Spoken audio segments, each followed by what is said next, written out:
ఇది గ్లోబల్ ప్రచారం చేస్తున్నారు, ఇది ఎల్లో జర్నలిజం, ఇదంతా మమ్మల్ని ఇబ్బంది పెట్టాలని చేస్తున్నారు అని ప్రభుత్వం అనుకున్నప్పుడు గౌరవ వైద్య శాఖ మంత్రి గారు దామోదర్ రాజనరసింహ గారు, అలాగే రాష్ట్ర ముఖ్యమంత్రి వర్యులు శ్రీ రేవంత్ రెడ్డి గారు వీరు రేపు స్పష్టత ఇవ్వాల్సిన అవసరం ఉంది. ఏదైతే పేపర్లో వచ్చినటువంటి 150 కోట్ల మందుల కొనుగోలులో వీరు 150 కోట్ల స్కామ్ చేశారని అంటున్నారు. మామూలుగా గవర్నమెంట్ సెక్టార్లో ప్రజలకు అందుబాటులో ఉండేది బిలో పావర్టీ లైన్ కానీ, పేద ప్రజలు, బడుగు బలైన వర్గాలు, డబ్బు లేని వారు, నిరాశ్రయులు, ఈ లోకంలో అత్యంత బాధతో జీవితాన్ని గడుపుతున్నటువంటి వ్యక్తులు అందరూ కూడా అనారోగ్యం వస్తే ప్రభుత్వ దవాఖానకు వెళ్ళాల్సిందే తప్ప వేరే దవాఖానకు వెళ్ళే అవకాశం లేదు. కార్పొరేట్ హాస్పిటల్కి వెళ్తే కనీసం అక్కడ గేట్లోకి వచ్చి ఒకరోజు భోజనం చేసే పరిస్థితిలో కూడా లేదు. కాబట్టి వారు ఖచ్చితంగా గవర్నమెంట్ హాస్పిటల్కే వెళ్ళాలి. వైద్యం నారాయణ హరి అంటే దేవుడు, డాక్టర్ దేవుడు అని అంటారు. అటువంటి వైద్యం కోసము ప్రభుత్వ ఆసుపత్రికి వెళ్ళినప్పుడు నేను చూసినంతలోనే, నేను ఇది అసెంబ్లీలో కూడా మాట్లాడాం, కనీసము డాక్టరు కూర్చుండి పేషెంట్ని టెస్ట్ చేద్దామంటే కూడా ఒక క్యాబిన్ అనేది ఉండదు గవర్నమెంట్ హాస్పిటల్లో. లేదు, క్యారిడార్లోనే స్ట్రెచర్ మీదనే అక్కడనే నిలబడి స్ట్రెచర్ మీద ప్రిస్క్రిప్షన్ రాసే పరిస్థితుల్లో ఉన్నారు.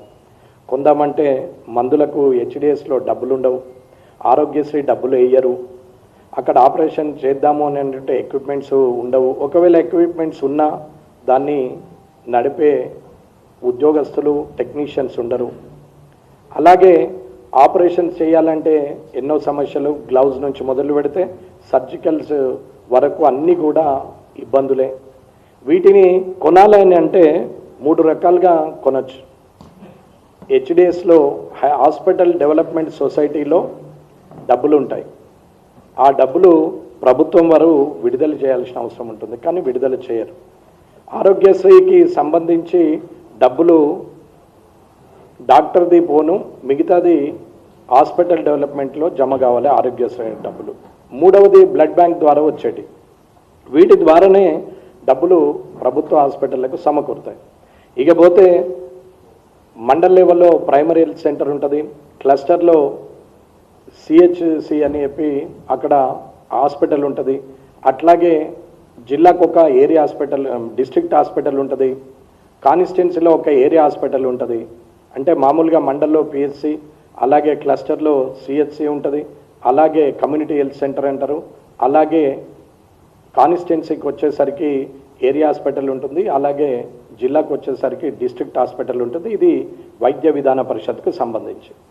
ఇకపోతే డైరెక్టర్ ఆఫ్ మెడికల్ ఎడ్యుకేషన్కి సంబంధించి మెడికల్ కాలేజీలకు సంబంధించి జీజీహెచ్ హాస్పిటల్స్ ఉంటాయి, గవర్నమెంట్ జనరల్ హాస్పిటల్ అంటారు. ఇవన్నిట్లో కూడా అలాగే సూపర్ స్పెషాలిటీ హాస్పిటల్ కూడా ఉంటాయి. మనకు ఒక కాన్స్టిట్యున్సీలో ఒక 7 నుంచి 8 ప్రైమరీ హెల్త్ సెంటర్లు, అలాగే సిహెచ్సిలు 1, 2 సిహెచ్సిలు, అలాగే ఒక కాన్స్టిట్యున్సీలో ఏరియా హాస్పిటల్ అట్లా ఉంటుంది. అంటే మనకు 31 జిల్లాలకు 31 డిస్ట్రిక్ట్ హాస్పిటళ్ళు, ఒక 100 ఏరియా హాస్పిటల్స్, అట్లాగే ఒక్కొక్క కాన్స్టిట్యున్సీలో 5-6 తీసుకున్న మనకు దగ్గర ఒక 600 పైన మనకు 1200 మండలాలు ఉన్నాయి. మండలానికి ఒకటి తీసుకున్న మనకు ఒక 1000 ప్రైమరీ హెల్త్ సెంటర్స్ ఉంటాయి. ఇవన్నీ బోను వైద్య విధాన పరిషత్లో అవన్నీ ఉంటే, అవన్నీ బోను మళ్ళీ డైరెక్టర్ ఆఫ్ మెడికల్ ఎడ్యుకేషన్కి వచ్చేసరికి ఒక 35 గవర్నమెంట్ జనరల్ హాస్పిటల్స్ ఉన్నాయి, ఒక 40 సూపర్ స్పెషాలిటీ హాస్పిటల్స్ ఉన్నాయి. ఇదంతా ఎందుకు చెప్తున్నామంటే వైద్యంలో స్కామ్ జరిగిందని చెప్పడం కన్నా ఇన్ఫ్రాస్ట్రక్చర్ ఏందని చెప్తే ప్రజలకు అర్థమవుతుందనే ఉద్దేశం మీద ఇది చెప్తున్నాం. ఇవాళ వారు డైరెక్టర్ ఆఫ్ మెడికల్ ఎడ్యుకేషన్లో కానీ ఎవరికైనా సరే ప్రతి దాంట్లో వైద్య విధాన పరిషత్ అయినా మండల్ నుంచి మొదలు పెడితే మెడికల్ కాలేజ్ హాస్పిటల్ వరకు, అంటే గవర్నమెంట్ జనరల్ హాస్పిటల్ వరకు ఇవాళ మొత్తం కలిపితే హెచ్డిఎస్ ఉంటుంది, అక్కడ డబ్బులు రావాల్సిన అవసరం ఉంటుంది. కానీ ఇవాళ మందులు కొనాలి అని అంటే 2-3 రకాలుగా తీసుకోవచ్చు. 5 లక్షల లోపల ఉంటేనేమో లిమిటెడ్ టెండర్ అని అంటారు. 5 లక్షల లోపల ఉంటే లిమిటెడ్ టెండర్ అంటారు. దానికి ఎక్కడ డిపార్ట్మెంట్, ఏ హాస్పిటల్లో ఒక డిపార్ట్మెంట్ పత్ర, మన గైనకాలజీ ఉంటే గైనకాలజీ, లేకపోతే ఆర్థోపెడిషన్ సర్జరీ ఉంటే ఆ డిపార్ట్మెంట్లో ఒక కమిటీ ఉంటుంది. ఆ కమిటీ రిక్వైర్మెంట్ ప్రకారంగా దాంట్లో రాసుకొని ఆ కమిటీ వాళ్ళ అప్రూవల్ మీద బిలో 5 lakhs ఏదన్నా ఉంటే 5 లక్షల లోపల మెడిసిన్ కొనాలి అని అనుకుంటే అలా కొనచ్చు. అదే లేదు 5 లక్షల పైబడి కొనాలి అని అనుకుంటే అది ఓపెన్ టెండర్ అంటారు. ఆ ఓపెన్ టెండరు 5 లక్షల పైబడి ఉన్నప్పుడు దాని కమిటీ వారు పేపరు అడ్వర్టైజ్మెంట్ ఇచ్చేసి నోటిఫికేషన్ ఇచ్చి పేపర్ ద్వారా అక్కడ టెండర్ కాల్ఫర్ చేసి టెండర్ చేసి ఓపెన్ టెండర్లో తీసుకొని రావాల్సిన అవసరం ఉంటుంది. అది 5 లక్షల పైబడి. లేదు మొత్తానికి 5,000, 10,000, 20,000 అంటే అక్కడ ఉన్నటువంటి సూపరింటెండెంట్ తీసుకునే అంతటి అధికారం ఉంటుంది. ఇది ఒక రకమైన మందుల కొనుగోలు అయితే, ఇంకొక కొనుగోలు Telangana medical services infrastructure development corporation ద్వారా ఆ మందులు కొనుగోలు కొంటారు. ఆ మందులు ఒక జీజీహెచ్ హాస్పిటల్కి సంబంధించి మనం ఒకటి మాట్లాడితే రోజు 1,500 మంది ఓపీలు అంటే అవుట్ పేషెంట్స్ బయట నుంచి వచ్చి చూయించుకొని వెళ్ళిపోయేటోళ్ళు, ఒక 800 నుంచి 1000 మంది దాకా ఇన్ పేషెంట్స్ అంటే 600 బెడ్డెడ్, 1000 బెడ్డెడ్, ఎట్లనైతే హాస్పిటల్స్ ఉంటాయో 300 బెడ్డెడ్ ఇట్లా హాస్పిటల్స్ ఉంటాయో హాస్పిటల్లో ఒక 500 నుంచి 800, 1000 మంది దాకా కూడా ఇన్ పేషెంట్స్ వచ్చే అవకాశం ఉంటుంది. బెడ్స్ ఎన్ని ఉన్నా సరిపోక కారిడార్లో కూడా ఉన్నటువంటి వ్యక్తులు ఎమర్జెన్సీ సర్వీసెస్లో, ట్రామాలో, క్రిటికల్ కేర్లో, ఐసీయూలో ఇలా మొత్తము దాంట్లో కలిపి ఇవన్నీ కూడా ఆల్మోస్ట్ 700 to 800 ఒక్కొక్క జీజీహెచ్కి ఉంటుంది.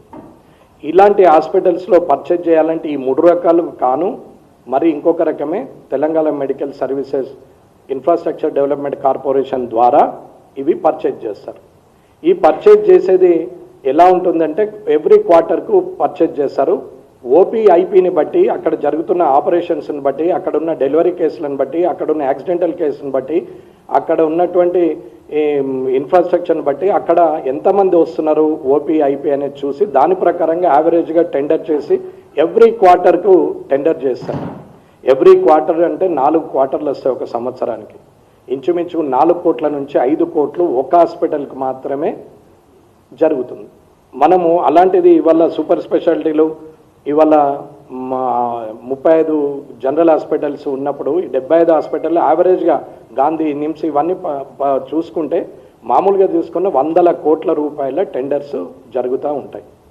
ఈ 100 కోట్ల టెండర్లు జరిగినప్పుడు అక్కడ ఉన్నటువంటి ఎండి అక్కడ గవర్నమెంట్ అధికారి, ఐఏఎస్ అధికారి ఉంటారు. అదే నామినేటెడ్గా ఆ కార్పొరేషన్ చైర్మన్గా ఉంటే ఎలక్టెడ్ పీపుల్ ఉంటాడు, సెలెక్టెడ్ పీపుల్ ఉంటాడు. అది ప్రభుత్వం వారి ఇష్టానుసారంగా వారి పార్టీ వ్యక్తులను నియమించుకోవచ్చు, ఎవరినైనా నియమించుకోవచ్చు. అక్కడ ఉన్నటువంటి కమిటీ దాన్ని టెండర్ కాల్ఫర్ చేసి తీసుకుంటుంది. అప్పుడు కొన్ని 100 కోట్లు ఉన్నప్పుడు మెడికల్ ఫార్మా అంటేనే పెద్ద మాఫియా. వీళ్ళు ఏ లెవెల్లోనైనా వర్కౌట్ చేస్తారు, ఏ లెవెల్లోనైనా తీసుకొని ఇన్ఫ్లుయెన్స్ చేస్తారు. ఇచ్చే ఆఫీసర్ కానీ, దాన్ని అప్రూవల్ చేసే మినిస్ట్రీ కానీ దీన్ని జాగ్రత్తగా చూసుకోకుండా వీరు ఇచ్చేటువంటి టెండరు ఇవాళటి గోల్మాల్కి అవకాశం ఇచ్చింది. మామూలుగా ఎక్స్పైరీ డేటు మామూలుగా ఎట్లా ఉంటుందంటే ఇందులో చాలా మటుకు సర్జికల్ ఉంటుంది, కెమికల్ ఇంజెక్షన్స్ ఉంటాయి, మెడిసిన్స్ ఉంటాయి, లిక్విడ్ మెడిసిన్స్ ఉంటాయి, సాలిడ్ మెడిసిన్స్ ఉంటాయి, షెల్ ఉన్నటువంటి మెడిసిన్స్ ఉంటాయి. ఇవన్నీ కూడా number of companies, number of products, number of sellers ఉంటారు తీసుకోవడానికి, అమ్మడానికి. కాబట్టి గవర్నమెంట్ టెండర్ కాల్ఫర్ చేసినప్పుడు పెద్ద పెద్ద కంపెనీలు వస్తాయి. ఇవన్నీ కూడా వచ్చి టెండర్ కాల్ఫర్ చేసి తీసుకుంటారు. ఎక్స్పైరీకి ఏ మందైతే ఎక్స్పైరీ ఉంటుందో అంటే ఫాస్ట్ మూమెంట్ ప్రోడక్ట్ అంటే మనము షెల్ఫ్ లైఫ్ అని అంటారు. షెల్ఫ్ లైఫ్ ప్రోడక్ట్స్ అంటే ఫాస్ట్ మూమెంట్ ప్రోడక్ట్లు. ఇట్లా మందుల షాప్లకు రాగానే అట్లా వారం 10 రోజులలోనే వెళ్ళిపోయేటివి ఉంటాయి. 1-2 నెలల లోపల మ్యాక్సిమం వెళ్ళిపోతాయి. కానీ వాటికి 6 months టైం పెట్టి వారు పర్చేజ్ చేయాలి ఫాస్ట్ మూమెంట్ ప్రోడక్ట్. దాన్ని తీసుకున్నప్పుడు స్లో మూమెంట్ ప్రోడక్ట్ కూడా ఉంటుంది. స్లో మూమెంట్ ప్రోడక్ట్కి at least 2 years minimum expiry date ఉండాల్సిన అవసరం ఉంది. కానీ ఇవాళ వీళ్ళు టెండర్ ఎప్పుడు చేశారు, ఎప్పుడు పర్చేజ్ చేశారు, పర్చేజ్ చేసినప్పుడు ఎక్స్పైరీ డేట్ ఏంది, మ్యానుఫ్యాక్చరింగ్ డేట్ ఏంది, మార్కెటెడ్ బై ఎవరు, ప్రొడక్షన్ చేసిన కంపెనీ పేరేంటి, ఇవన్నీ చూసుకొని చేయాల్సిన అవసరం ఉంటుంది. దీంట్లో మళ్ళీ 3 రకాలు ఉంటుంది. ఒకటి ఎథికల్ ఉంటుంది, రెండోది జనరిక్ ఉంటుంది, మూడోది పీసీడీ ఉంటుంది. ఇవన్నిటికీ బల్క్ డ్రగ్ సేమే, కానీ మూడింటికి డిఫరెంట్గా ఉంటుంది కాస్ట్. కారణం ఏంటంటే ఎత్తుకెళ్ళ దానికి మ్యానుఫ్యాక్చరింగ్ ఉంటుంది, మార్కెటింగ్ ఉంటుంది, మళ్ళీ తర్వాత దానికి డిస్ట్రిబ్యూటర్స్ ఉంటారు, మళ్ళీ మెడికల్ షాప్స్ ఉంటాయి. కానీ అదే ఎథికల్కు మన జనరిక్స్కి వచ్చేసరికి డైరెక్ట్గా బల్క్ డ్రగ్ ఒకరు ఇస్తారు, మార్కెటెడ్ బై అని వేరే వాళ్ళు పెట్టుకుంటారు, డైరెక్ట్ వచ్చి అక్కడ రిప్రజెంటేటివ్స్ అనేటి వాళ్ళు ఆ సిస్టమ్ ఉండకుండా డైరెక్ట్గా డాక్టర్ దగ్గరికి వచ్చి మాట్లాడుకొని చేసేస్తారు. మూడవది పీసీడీ ఉంటుంది, దానికి ఏం లేదు, మ్యానుఫ్యాక్చర్ మన ఇష్టం ఉన్న పేరు మీద మ్యానుఫ్యాక్చర్ చేయించుకొని అది తీసుకొచ్చి బయట అమ్ముకోవచ్చు. ఇలాంటిది బల్క్ డ్రగ్ సేమ్ అయినా బల్క్ డ్రగ్ అప్రూవల్ ప్రకారంగా క్వాంటిటీ సేమ్ ఉండదు. ఇది నేను తెలుసుకొని అన్నీ తెలిసి చెప్తున్నాం, నాకు ఎక్స్పీరియన్స్తోనే చెప్తున్నాను. ఇవన్నీ కూడా చేస్తున్నటువంటి సందర్భంలో ఎక్స్పైరీని చూడకుండా, మ్యానుఫ్యాక్చరింగ్ డేట్ చూడకుండా ఎక్స్పైరీకి దగ్గర ఉన్నటువంటి మెటీరియల్ని తీసుకొని ఇవాళ 150 కోట్లు అది వేస్ట్ అయ్యేటట్టు చూసి తిరిగి మళ్ళీ బయోవేస్ట్, మెడికల్ బయోవేస్ట్ కింద దాన్ని చేయడానికి మళ్ళీ టెండర్ కాల్ఫర్ చేసిండ్రు అనేది ఆరోపణ. కొనడం నియరెస్ట్ ఎక్స్పైరీ అని, అది 150 కోట్లని, అది మళ్ళీ తిరిగి దాన్ని టెండర్ కాల్ఫర్ చేశారు 5 కోట్ల రూపాయలకు అని చెప్పేసి ఆరోపణ ఉంది. ప్రభుత్వం వరకు నేను చెప్పేది ఒకటి, ఇది ఆరోపణ నిజమా? నిజమైతే మీ రియాక్షన్ ఏంటి, ఆరోపణ అయితే మీరు ఎక్స్ప్లెనేషన్ ఏంటి అనేది నేను అడుగుతున్నాను. కాబట్టి ఇప్పుడు ఇట్లాంటి బయోవేస్ట్, మెడికల్ బయోవేస్ట్ చేయాలంటే మామూలుగా అంత ఈజీగా కాదు. మనము ఇంట్లో ఉన్న చెత్తను, వేస్ట్ను బయటపడేసినంత, వెట్ అండ్ డ్రైని బయటపడేసినంత ఈజీగా కాదు బయోమెడికల్ వేస్ట్ అంటే. దీంట్లో ఇంజెక్షన్స్ ఉంటాయి, సిరంజీస్ ఉంటాయి, అట్లాగే లిక్విడ్ కెమికల్స్ ఉంటుంది, అట్లా మెడిసిన్స్ అన్నీ కూడా కావాలంటే కంటామినేషన్ పెరిగిపోతుంది. భూమిలో బతిపెట్టినా కంటామినేషన్ అవుతుంది, దాన్ని బయటపడేసినా ఎయిర్ కంటామినేషన్ అవుతుంది, లోపలేస్తే వాటర్ కంటామినేషన్ అవుతుంది. ఇది ఫ్యూచర్ జనరేషన్కి ఇబ్బంది అవుతుంది. కాబట్టి జాగ్రత్తగా చేయాలి. కాబట్టి వాళ్ళు ఇంచుమించుగా ఇవాళ దాన్ని డిస్పోజ్ చేయాలంటే కంపెనీస్ ఉన్నాయి. రామ్కీ ఇన్ఫ్రా అని ఒక కంపెనీ ఉంటుంది, యాంథోనీ వేస్ట్ అని చెప్పి ఒక కంపెనీ ఉంటుంది, ఇవి నేషనల్ మార్కెట్ అంతా యాంథోనీ వేస్ట్ అనేది.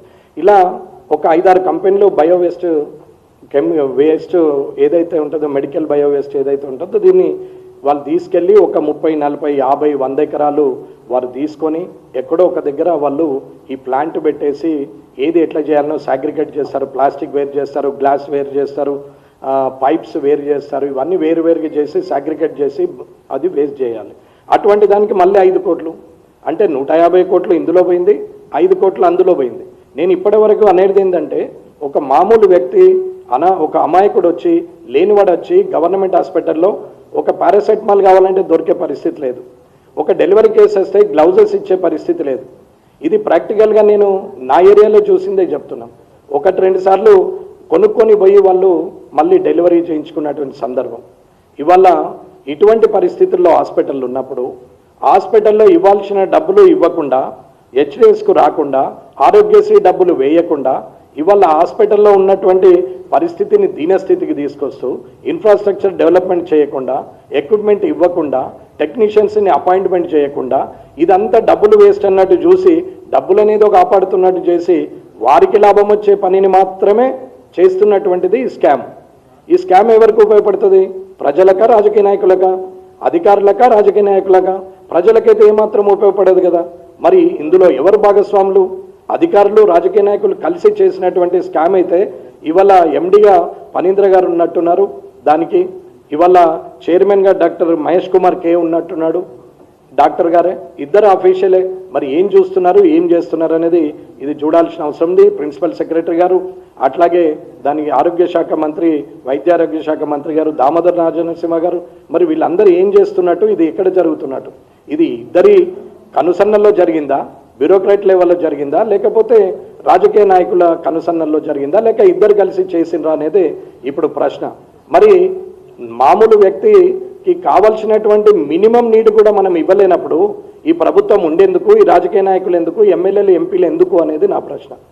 అధికారులు చేస్తున్న తప్పునా, లేదా అధికారులను మభ్యపెట్టి రాజకీయ నాయకులు చేస్తున్నటువంటి తప్ప అనేది ప్రశ్న. ఇది ఆలోచించాలా.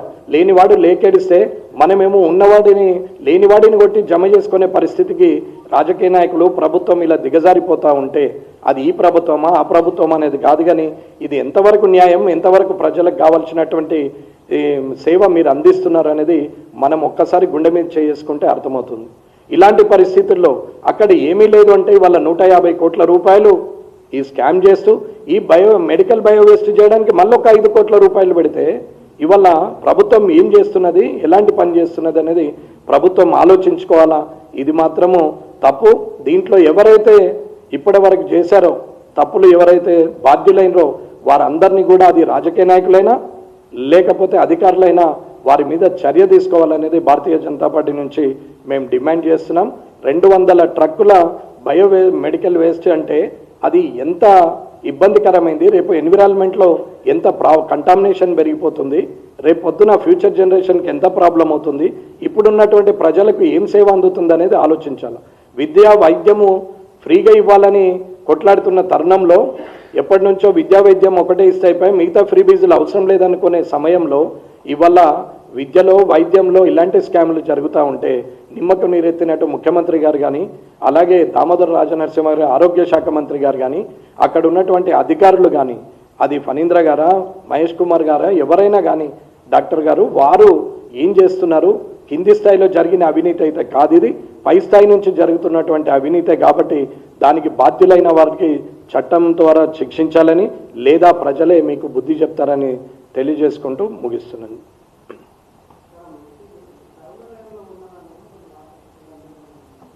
కరోనా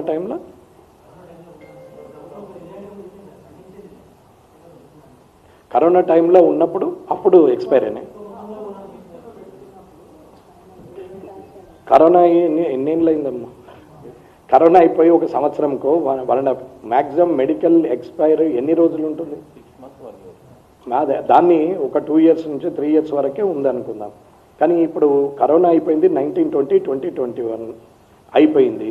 ఇవాళకి 5 ఏళ్ళు అయిపోయింది. 5 ఏళ్ళు 6 ఏళ్ళు అయిపోయిన తర్వాత ఇవాళ ఎక్స్పైర్ అయినాయని ఇవాళ ఎట్లా తెలుస్తుంది? ఆ రోజు గత ప్రభుత్వంలో ఉన్న వైద్యారోగ్య శాఖ మంత్రి గారికి తెలియదా? లేకపోతే ఇప్పుడున్న అధికారులు అప్పుడు లేరా? ఆ అధికారులే ఇప్పుడు ఉన్నారు కదా. ప్రభుత్వాలు మారచ్చు, మంత్రులు మారచ్చు, కానీ అధికారులు మాత్రం వాళ్ళే కదా. వారికి ఇవాళ తెలిసింది అని అంటే ఈ 2.5 సంవత్సరాల్లో ప్రభుత్వానికి నేను చాలాసార్లు చెప్పడం జరిగింది, హాస్పిటల్స్లో మందులు లేవు, వాళ్ళు ఇబ్బందులు పడుతున్నారు, బయట కొంటున్నారు, మెడికల్ షాప్లలో కొంటున్నారు, వాళ్ళకు డబ్బులు ఇవ్వాల్సి వచ్చింది అని చెప్పాం. చాలా మంది మెడికల్ షాపులలో డిస్ట్రిబ్యూటర్ల దగ్గర లోకల్లో ఉన్న సూపరింటెండెంట్లు 15-20 లక్షలు పెట్టి మందులు కొంటే కూడా ఇప్పటికీ పేమెంట్స్ అవి ఇచ్చే పరిస్థితులు లేరు. వారు కూడా సప్లై బంద్ చేశారు. లోకల్ టెండరు అంటే ఓపెన్ టెండరు, నేను లిమిటెడ్ టెండర్ గురించి మాట్లాడుతున్నాను. అట్లా కూడా వారికి అక్కడ ఉన్నటువంటి పేమెంట్ జరగలేదు. మరి మందులే ఉంటే ఈ 3 ఏళ్ల నుంచి ఎందుకు సప్లై చేయలేదన్నది ఒకటి. లేదు, ఎక్స్పైరీ 21-22లోనే అయిపోతే ఈ 3-4 ఏళ్ళ దాకా ఆపిర్రు ఎందుకు? ఇది 2 ప్రశ్నలు. మరి దీనికి కూడా సమాధానం చెప్పాలి కదా ప్రభుత్వం.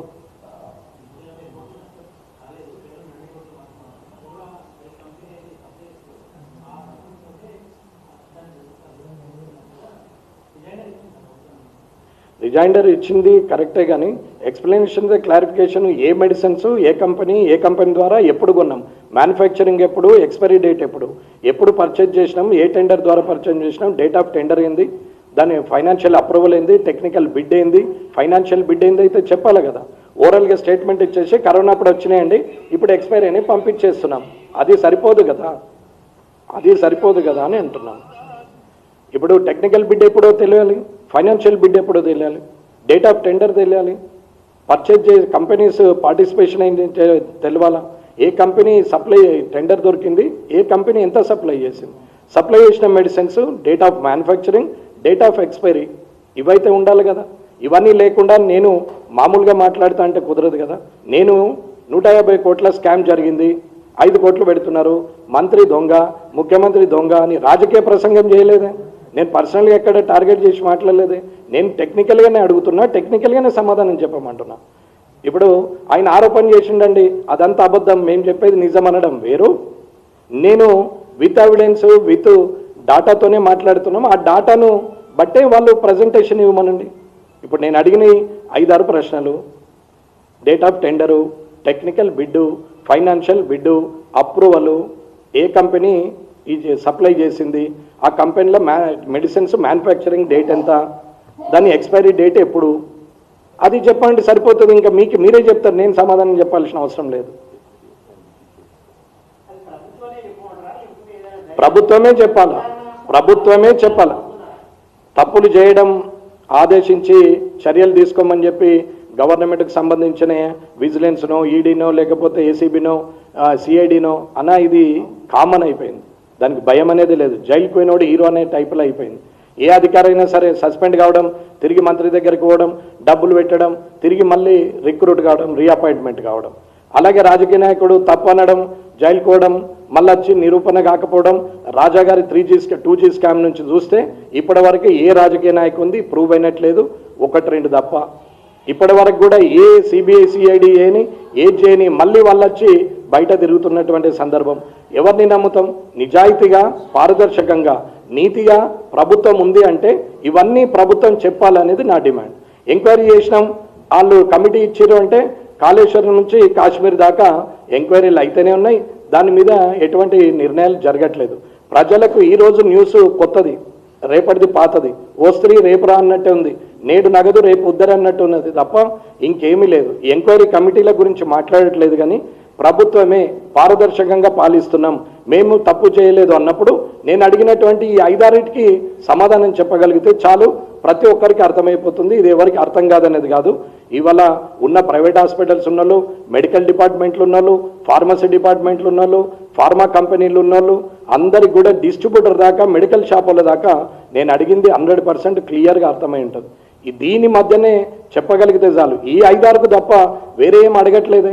ఈ 5-6 చెప్పమనండి, సాక్ష్యం చూపెట్టమనండి, ఓకే, నో ప్రాబ్లం. అట్లయింది, అట్లయినప్పుడు డేట్ ఆఫ్ ఎక్స్పైరీ ఉంటుంది కదా. ఆ ఎక్స్పైరీ నిన్నటిదాకా అయింది అనుకోండి, మరి మెడిసిన్స్ లేవు హాస్పిటళ్ళల్లో.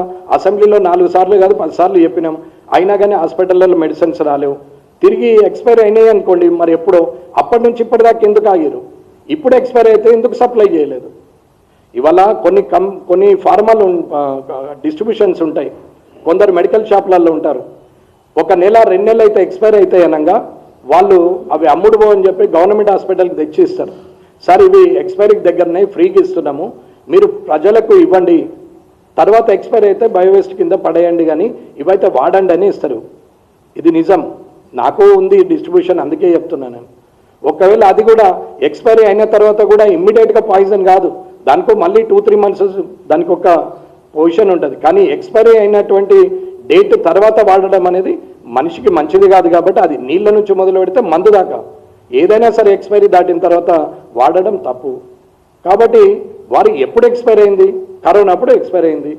ఇప్పటిదాకా ఏం చేశారు? గత ప్రభుత్వం ఏం చేసింది, ఈ ప్రభుత్వం ఏం చేసింది? అందరూ అసెంబ్లీలోనే ఉన్నారు కదా, అప్పటి మంత్రి ఇప్పటి మంత్రి ఇద్దరు అసెంబ్లీలోనే ఉన్నారు. దీనికైతే సమాధానం చెప్పాలి కదా. ఏ పేపర్లోనైతే వచ్చిందో ఆ పార్టీ కూడా చెప్పాలి కదా. వారు కూడా ఆరోగ్య శాఖ మంత్రిగా చేశారు కదా హరీష్ రావు గారు, ఆయన కూడా చెప్పాలి కదా ఇది నిజమా కాదా. రేపు పొద్దున ఆయన కూడా దీనికి సమాధానం చెప్పాలి. అప్పుడైతే హరీష్ రావు గారు ఏం చేశారు, ఇప్పుడైతే దామోదర్ రాజ నరసింహ గారు ఏం చేశారు అనేది ప్రశ్న. ఎవరేం చేసినా ప్రజలకైతే నష్టం జరిగింది కదా, ప్రజలకు న్యాయం అయితే జరగలేదు కదా. ఇది అనారోగ్యం వచ్చినాడే అర్థమవుతుంది. ఆరోగ్యంగా ఉండి 3 పూటలు తిన్నప్పుడు నవ్వుకుంటూ తిరిగినప్పుడు ఆ సమస్యలో ఆ బాధ అర్థం కాదు. కానీ ఏనాడైతే మనకు అనారోగ్యం వస్తుందో, అందుబాటులో మెడిసిన్ లేకున్నా, అందుబాటులో డాక్టర్ లేకున్నా, అందుబాటులో మనకు డబ్బులు అవసరం ఉండి లేకుంటే ప్రాణం పోతుందని తెలిసినప్పుడు ఆ వ్యక్తి పడే బాధ ఇంత అంత ఉండదు. ఇది మనిషిగా, మానవత్వం ఉన్న వ్యక్తులుగా ఇది ఆలోచించుకోవాల్సిన అవసరం ఉన్నది. అది రాజకీయ నాయకుడైనా అధికారులైనా, వారి ఇంట్లో కూడా, వాళ్ళ ఒంట్లో కూడా, వారి ఇంటి వాళ్ళ దగ్గర కానీ, వారి ఇంటి వాళ్ళ ఒంట్లో కానీ ప్రతి ఒక్కరికి కూడా ఈ సమస్య వచ్చే అవకాశం ఉంది. తనుగా ఇబ్బంది పడే సమస్య వచ్చినప్పుడు, తనకే మందులు అవసరం ఉన్నప్పుడు, అవే అవైలబిలిటీ లేనప్పుడు ఎంత బాధ అవుతుందో ఒకసారి ఆలోచించుకోవాలి. సామాన్య ప్రజలే ఇంకెంత బాధపడి ఉంటారు అనేది నా ఆలోచన. కాబట్టి దీని మీద స్పష్టత ప్రభుత్వమే ఇవ్వాలా. దీని మీద ఎంక్వైరీ, తప్పు చేసిన శిక్షించంటే ఎవరినో ఒకరిని జూనియర్ అసిస్టెంటో, సీనియర్ అసిస్టెంటో, సూపరింటెండెంటో వాళ్ళని ఫిక్స్ చేసేసి కథం పట్టి ఇచ్చేస్తారు తప్ప ఆ చిన్న ఉద్యోగికి ఏమాత్రం తెలియదు. ఫైనల్గా ఆర్డర్ కంక్లూజన్ చేసేటప్పుడు ఫైనల్ ఆర్డర్ మీద సంతకం పెట్టినటువంటి ఐఏఎస్ ఆఫీసర్లా, లేకుంటే నోట్ ఫైల్ మీద అప్రూవల్ సంతకం పెట్టిన ముఖ్యమంత్రి వర్యులా అనేది మీరు ఆలోచించాలా, ప్రభుత్వం కూడా ఆలోచించాలా, ప్రజలు కూడా ఆలోచిస్తారు. వారిద్దరే బాధ్యులని నేను చెప్తున్నా.